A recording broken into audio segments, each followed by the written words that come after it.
दिव्यांग दादन तेलंगाना उद्धार सरदार गिरफ। बलांगीर जिला बेलपड़ा थाना बागदोर ग्राम पंचायत सर्गीपालीर दिव्यांग चैतन्य क्षत्रिया घर डाकी नहीं थोड़ीबाहाल ग्रामर दादन सरदार रत्ना महानंद तेलंगाना रे बंधा पकाई 7 लाख टंका आनिथिबा अभियोग नहीं चैतन्य क्षत्रिया मां पार्वती क्षत्रिया बेलपड़ा थाना रे लिखित अभियोग करछंती।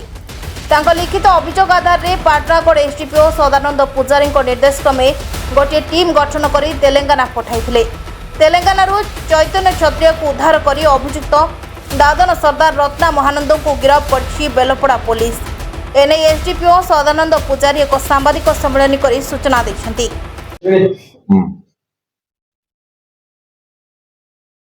क्षत्रिय थोड़ीबाल रिपोर्ट करथिले कि तांगर को तेलंगाना स्टेट रे बंधक अच्छे बोली से संक्रांत रे हमर बेलपड़ा थाना गोटे केस होइछि आउ सेतरे हम गोटे टीम पठैथिलु तेलंगाना रंगारेड्डी डिस्ट्रिक्ट को। रंगारेड्डी डिस्ट्रिक्ट रु तेलंगाना से ताको हम उद्धार करिकरी आनिछु काली आनिछु तांगर फैमिली को हैंडओवर करा हिछि। आउ एक्यूज जे अछि रत्ना इलियास कालिया महानंद थोड़ी बाल ताको अरेस्ट हिछि आउ से आज कोर्ट फॉरवर्ड हो। घटना केते दिन क्या से वर्षे हेलानी जाइतिला सेठी गाई चरौतला बोली जा इन्वेस्टिगेशन जणा पडुछि से सेठी गाई चरौतला ताको तार सरदार जे पैसा आनी खाई देतिला ताको पैसा दे नथिला बोली से सेठी काम करतला ताको अरेस्ट करा हिछि से संक्रांत रे आज से फॉरवर्ड हो।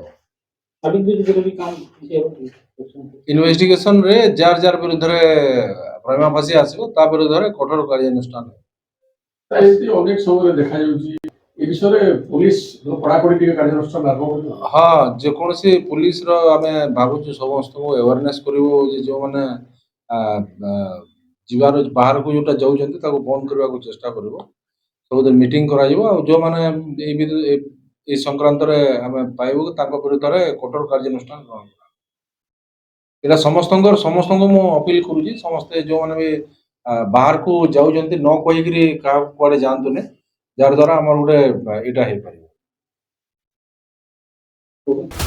Balangir Santosh Kumar Patnaik report now Odisha.